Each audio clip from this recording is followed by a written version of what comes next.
이번 화에서 가장 긴장감 높았던 장면이 바로 지연이 100억 원을 도둑 맞는 장면이었죠. 그 큰돈을 도둑 맞았다는 사실을 경찰에 신고조차 하지 못하는 상황이었습니다. 바로 불법 자금이라는 사실이 발목을 잡은 건데요. 지연은 이 사실을 남편 승돈과 아들 강주에게 결국 털어놓았습니다. 두 사람은 이 이야기를 듣고 배신감에 휩싸입니다. 어떻게 15년 동안 이런 큰 비밀을 숨겨왔을 수 있을까요? 승돈과 강주는 이 모든 사실을 알게 되었지만 회사가 망가질까봐 결국 숨기기로 합니다. 그런데 여기서 사건이 더 복잡해지기 시작합니다. 바로 경찰이 지연의 집으로 들이닥친 건데요. 지나가던 이웃들이 도둑 사건을 신고했기 때문이었죠.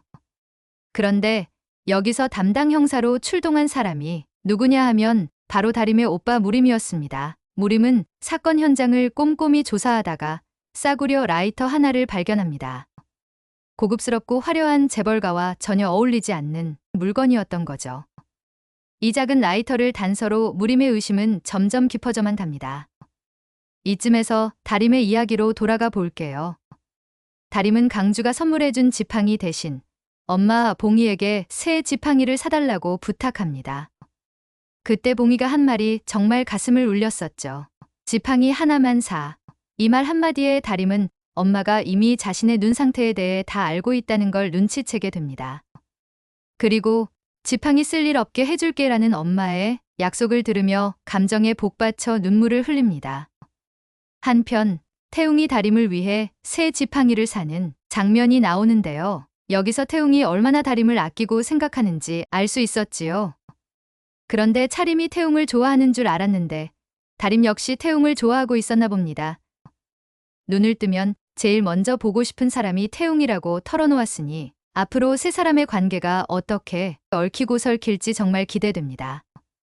한편 봉이는 다림의 눈 수술비를 구하기 위해 이리저리 궁리하다가 결국 가족 중에 돈이 가장 많은 신우이의 남편 신이 아빠에게 손을 벌려 3천만 원을 마련하게 됩니다.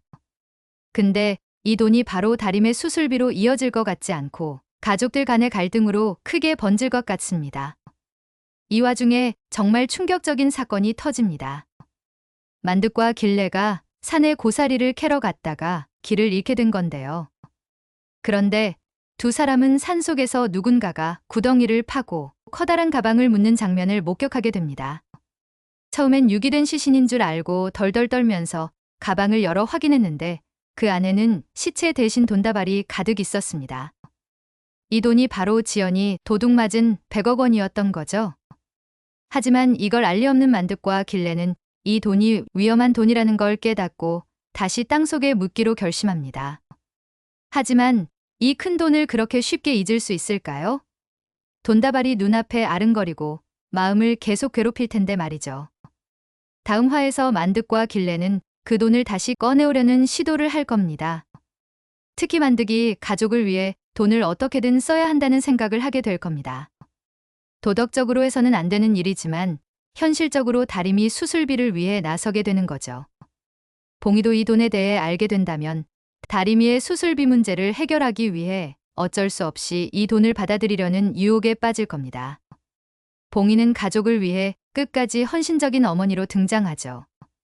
봉이는 불법적인 돈을 쓰는 것이 옳지 않다는 걸 알면서도 딸을 구하기 위한 선택을 해야 할지 심각하게 고민할 겁니다. 그러나 여기서 끝이 아닙니다. 길순도 가만히 있지 않겠죠. 길순은 돈을 묻어두었지만 의악산으로 되찾으러 돌아올 겁니다.